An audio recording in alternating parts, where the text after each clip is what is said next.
श्री कृष्ण द्वारा कहे गए अनमोल वचन प्रेम ही जीवन का सार है।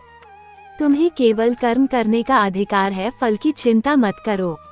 ज्ञान ही अंधकार को मिटाकर प्रकाश ला सकता है। योग का अर्थ है समानता और संतुलन बनाए रखना। धर्म की रक्षा करने वाला ही धर्म की रक्षा करता है। भक्ति का अर्थ सच्चे प्रेम और समर्पण से है। जीवन की वास्तविकता को पहचानो, यह माया की जाल से परे है। अहंकार ही मनुष्य का सबसे बड़ा दुश्मन है। हर परिस्थिति में संतुलित रहना ही धर्म है। सत्य का अनुसरण करना ही धर्म का पालन करना है। प्रेम ही जीवन की सबसे महत्वपूर्ण भावना है। परिवर्तन ही संसार का एकमात्र स्थायी सत्य है। केवल वर्तमान में कर्म करते हुए अपने जीवन को जियो। कर्तव्य का पालन ही योग है। क्रोध ही मनुष्य की विवेकशीलता को समाप्त करता है। हर घटना का एक अच्छा पहलू होता है। आत्मा की शांति ही सच्चे सुख का स्रोत है।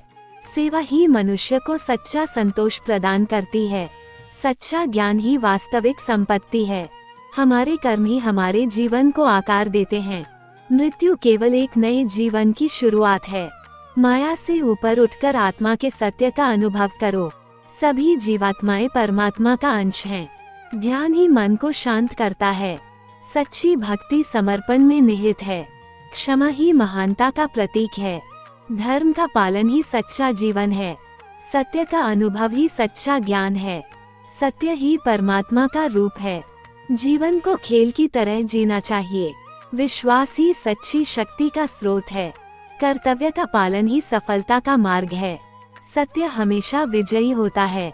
हर कर्म का फल अवश्य मिलता है। आत्मनियंत्रण ही सच्चा योग है। आत्मा कभी नष्ट नहीं होती।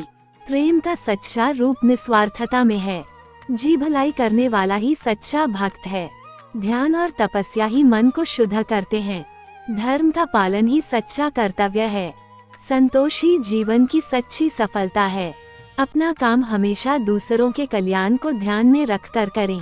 मैं उन्हें ज्ञान देता हूँ जो सदा मुझसे जुड़े रहते हैं और जो मुझसे प्रेम करते हैं। कर्म मुझे बांधता नहीं, क्योंकि मुझे कर्म के प्रतिफल की कोई इच्छा नहीं। जीवन में कभी अवसर मिले तो दूसरों के सारथी बने, न कि स्वार्थी।